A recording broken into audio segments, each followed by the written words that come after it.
अस्सलामु अलैकुम वरहमतुल्लाहि वबरकातुहू। आज मैं नौजवानों से बात करना चाहता हूँ। तो प्यारे नौजवानों, पहले आप ये ज़हन नशीन कर लें कि दुनिया में वक़्त से ज़्यादा कीमती कोई चीज़ नहीं, बल्कि ये समझें कि वक़्त ही ज़िंदगी है। जिसने वक़्त की कदर नहीं की और उसे यूं ही बर्बाद करता रहा तो उसने गोया अपनी उम्र अज़ीज़ को बेकार ज़ाया कर दिया। तो आप जानते हैं कि अल्लाह ताला ने किसी चीज़ को बिला वजह पैदा नहीं किया, तो फिर हम तो अशरफुल मखलूक़ात हैं, वो भला हमें बिला मकसद क्यों पैदा करेगा। तो आओ कुरान पाक से पूछते हैं कि हमारी पैदाइश का क्या मकसद है। तो अल्लाह ताला कुरान पाक में इरशाद फरमाता है, वमा खलक़तुल जिन्ना वल इंसा इल्ला लियअबुदूना। सूरा ज़ारियात आयत नंबर 56। और मैंने जिन्नात और इंसान को सिर्फ़ अपनी इबादत के लिए पैदा किया है।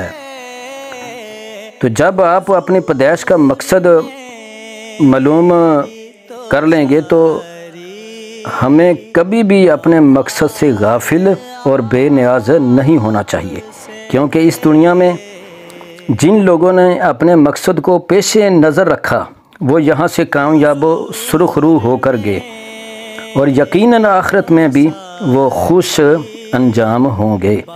और जिन लोगों ने अपनी पैदाइश का कोई मकसद ही नहीं जाना, फजूल कामों में लगकर उम्र बर्बाद कर दी, दुनिया में मुमकिन है कि उन्हें कुछ चाहो शोहरत मिल गई, मगर ऐसे लोगों का आखिरत में कोई हिस्सा नहीं होगा। तो प्यारे नौजवानों, अल्लाह ताला ने हमारे प्यारे नबी सल्लल्लाहु अलैहि वसल्लम को दुनिया के लिए एक नमूना और आइडियल बनाकर भेजा है। तारीख़ हमें बताती है कि जिन्होंने इनके नक्शे कदम की पैरवी की वो ज़िंदगी के हर महाज पर कामयाब हुआ और कामयाब होकर अपने मालिक मौला से जा मिला। लिहाजा आओ हम भी अपने नबी की बताई हुई सुन्नत और उनकी लाई हुई शरीयत पर अमल पैरा होने का अहद करें, ताकि दोनों जहां की कामयाबियों में से हमें भी कुछ हिस्सा मिल जाए।